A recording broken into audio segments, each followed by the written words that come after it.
All right, people think the Kansas City Chiefs are back. I don't. They barely beat the New England Patriots, and there's another drop by Kadarius Toney that winds up right through his hands, off his helmet, and into the hands of a New England Patriot linebacker. And that's the same old story with Kadarius Toney and the Chiefs rather. And the question has been, well, how long is Mahomes going to put up with it? I think we have video of Patty on the sideline right after that interception. You tell me if he's happy about Kadarius Toney. Yep, crying like a little baby, cry. And we try to read lips on this, and at one point he says something to the effect of, I bleeping hate that man. Well, that's what he said right there. I don't think that's what it's And we employ the best rip leaders in the business. Part of my deal here at Fox. He goes, I effing hate that man. And I assume he's talking about Kadarius Toney. Look, Victor, you were a wide receiver. And especially as an unproven guy, obviously coming out of college, the worst thing you could have done was drop an Eli Manning pass, because you may not get a second opportunity. But you've seen other guys go through the drops. It happens. Walk us through what goes on in the locker room. They win the game. That's paramount. But it's the same stuff plaguing them every week. And it's not great. I mean, in my rookie year, I got my opportunity. They put a little package in there for you. I run a little out route. You don't like to complain much, but the sun was directly in my eye. And Eli Manning threw me the ball, and it was 3rd and 6. I'm wide open, and the ball comes to me and goes right through my hands. I couldn't see it, and I didn't get back on the field again after that game. And granted, I'm undrafted free agent. You know, my leash isn't as long as some other guys, obviously, at that point in time. But the story is, I did not get back in that game because I was a liability at that point. Kadarius Toney is now a liability for this team because not only is he dropping passes, but the passes that he is dropping are either A, in timely situations to win the game, or B, causing these type of turnovers that go for touchdowns on the other side. So we either have to have a conversation with him and tell him, like, look, your leash is shorter than it ever was. If you don't produce, if you don't catch the football, which is the only thing you're paid to do right now, and you're going to be on the sideline. And what's crazy is that has to be made. You know, Kelsey dropped as well for a touchdown, and it was, it's funny. I want to say it's not the easiest catch, but the dude makes that catch all day, every day. And because he's so great and a Hall of Famer, there's an expectation. It hits his fingers, it automatically gets caught. So, but the energy's off with this. Like, you can just tell there's all year long offensively, because of these drops, because of the lack of continuity there's just something off with this football team that we are not used to seeing from a Patrick. They haven't been right all year. I'm glad you brought that up, because we think about Mahomes this last week. Remember after the Buffalo game, how upset he was about the offsides call? He's screaming at the ref. Because it's costing them games. Now, I know they won yesterday, 27-17, and I think they covered the numbers. So if you took Kansas City, good for you,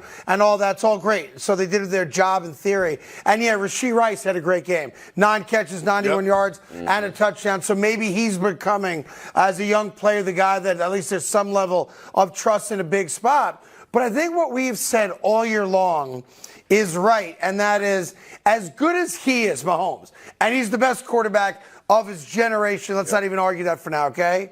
They're going to win games. They're going to win playoff games. But we're never going to be surprised if it ends this year the way a lot of their games have come down, and that is a scoreless second half, drop balls that cost them first downs or maybe touchdowns, and when they're home and not in Las Vegas in February for a Super Bowl, that's going to be why. And nobody is going to be surprised about it. Yeah, no, I agree. And I think you look at Rashee Rice, who played great. He's got 8 drops on the season. Like, there's just something off with this football team. And if you read his lips, he's going to go, I just effing said it. Like, I just effing said it. Meaning, he catch just the had ball him in the huddle. Like, look, guys, let's put a drive together. Let's put a game plan together. Let's do what we know we can do. And they go out and do that. Now, to be fair, though, because he's so special and so good, and Andy Reid hasn't lost his fastball, obviously, in calling plays, there is kind of a convoluted, it's like your grandma's driving to your house for Thanksgiving and she takes a weird way to get there because she wants to avoid the tolls. There's a weird way where they could possibly get back to number one. It's just not going to happen because the Ravens, outside of maybe the San Francisco game, are not going to lose another game, and you're 2 games back. So for those of you that are trying to figure out grandma's route, it ain't happening this year. They'll have a playoff game at home. They might have 2. But if they do get to the AFC Championship game. They're going to Baltimore to win. Grandma's route is the Ravens lose to the Niners this week, then lose to the Dolphins the following week. Yes. That's not impossible. No. You know what I mean? You could see that happening, but Grandma you just pay the toll, Grandma. Right. Just But a lot of grandmas don't like paying that In a toll. world where they clinched already, right? So who knows how they handle the last couple games down the stretch, resting some guys, and we'll see what. Yeah, and listen, now's a good time just to take a real cursory look at schedules. You guys want to throw that up there real quick? Because this is what it's all about. Real quick, Baltimore, San Francisco's a beast, obviously best team in football.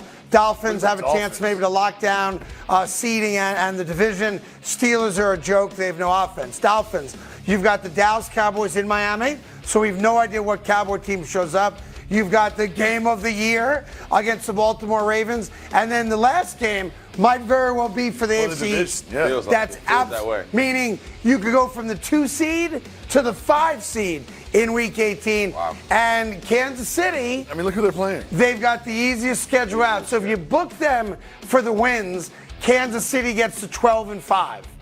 All right? And that means that the Baltimore Ravens got to win 2 out of 3 to lock up the number 1 seed. They're certainly capable of doing it. Yeah, I agree. I think they got the easiest road, and the Chiefs should be. They will have no one to blame but themselves if they don't win out or be competitive the last 3 years. Yeah, another team that took a step back yesterday when it comes to the playoffs was Sean Payton, Russell Wilson, and the Denver Broncos. On Saturday, they got steamrolled by the Detroit Lions. Another game that you should have known. I called that one. I did. Yeah, I'm having a fantastic month, Vic, as you know. Jared Goff was money, but again, what I said about this game was Detroit at home.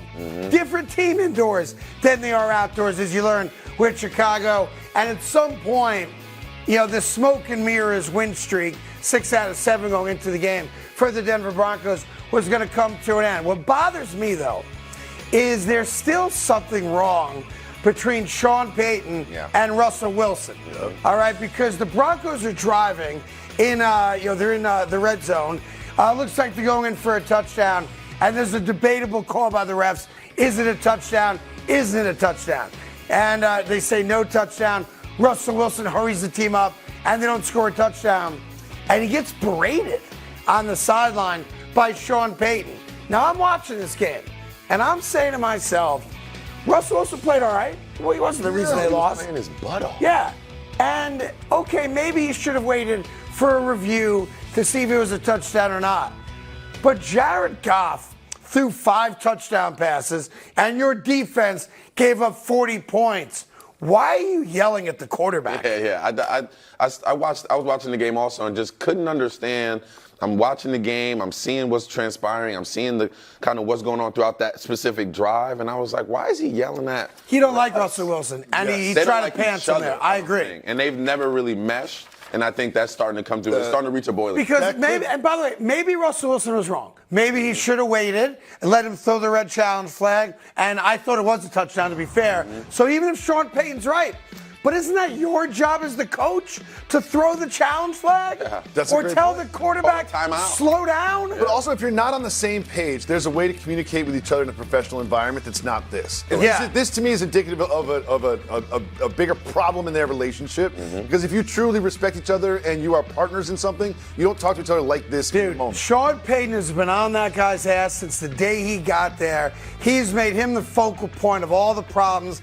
And for the first time in years, I felt bad for Russell Wilson watching that because he's being berated on national TV by his head coach, who, by the way, is a defense that gave up 40 points. Can't get a stop. Now, Sean Payton was asked after the game, what was that whole dust-up about? None of my business. Yeah. You're screaming at him on the sideline. I mean, berating him. You gave up 40 points and you're yelling at your quarterback for doing everything in his power to lead the team down the field, to try to keep the game close. But you're not yelling at your linebackers, your safeties, your defensive coordinator. Russell Wilson has to take that abuse. And he was out there running for his life, making plays on the run, making plays with his legs, out there being the quarterback that you paid him to be. Yeah. Obviously, he's been playing well the last few weeks.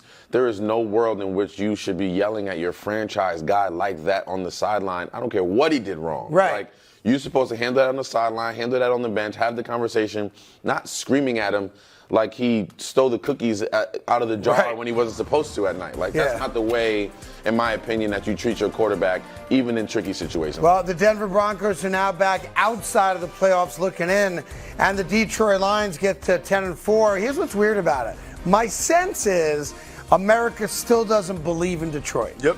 That's my sense. Okay, great. They won a home game against the Denver Broncos. We never thought they were all that good anyway. Right now that they're 7-7. So I'm trying to figure out for me, and I've been on Detroit all year, as you guys know, and I did think this game was going to go the way it went. So goody for me, I get that right. But I'm trying to figure out, what does Detroit have to do, knowing that the division's a wrap? So they've got that locked up, especially after Green Bay loses yesterday, and Minnesota loses the way they lost yesterday as well. What does Detroit have to do for you guys to say, okay, I can see them making a little run?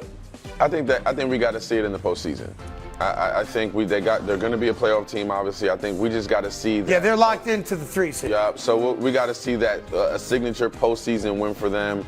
We know what Jared Goff's capable of. He's done it in Los Angeles. So we've got to see that same type of energy, that same type of gameplay that he's had throughout the season in the playoffs, and see what this team can do. Yeah, it's funny. I say they're locked into the 3 seed. Let me just amend that for a second. If the unthinkable happens tonight, and Seattle most likely with Drew Lock because of the groin injury to Geno Smith, if Philly loses tonight, and I'd have to check all that, we'll have Troy check it, our researcher, there's a chance that Philly or Dallas, whoever wins that division, becomes the 3 seed. Now, it's still a home playoff game, but there is a chance, though, as I look at it now, where Detroit has Minnesota twice and Dallas once, that Detroit-Dallas game actually could be a significant game in regards to the 2 seed versus the 3 seed. Now, there's also a chance that if the Eagles do win tonight, it'd be almost impossible for the Dallas Cowboys to get to the division title, and then they're locked in at 5. But the 2 and 3, in theory, is still up for debate. But to answer your question, I'd say that Week 17 game in Dallas, where Dallas plays well, if they put up a performance like they did yesterday and they sort of win that game handily, then I would take them very seriously. Yeah, that's a good point, because Dallas is so dominant so at good at home. If they hand Dallas their first loss at home and play good on both sides of the ball, then I'll start looking at the Lions like, all right, we got to. Yeah, it's weird. The Lions don't have a lot to play for. Worst case, they're the 3 seed. Best case, they're the 2 seed. But they need help to get there. Yeah, so it'd be interesting, though, to see how Detroit plays it down the stretch. Like, does Jared Goff play Week 18 against the Minnesota Vikings? If that's the only thing you're playing for, I would say maybe not. Man, Detroit's tough. They're sitting there at 10 wins like, we're not for real. You guys don't believe Yeah, they're going to get to 12. By the way, I should notice, as always, that my dear friend Victor Cruz does have the Yankee pendant still on. Keep it close. Are they getting Yamamoto? I hope so. Are they getting Yamamoto? I hope so. You hope so? Are they getting Yamamoto? Because we lost on Ohtani. So. They didn't get Yamamoto? Jeez. You're funny. Hey there. Thank you so much for watching The Carton Show. You can subscribe right here to get all the latest bits and segments from the show. And by the way, while you're at it, we have a lot of great shows on FS1, so check them out too.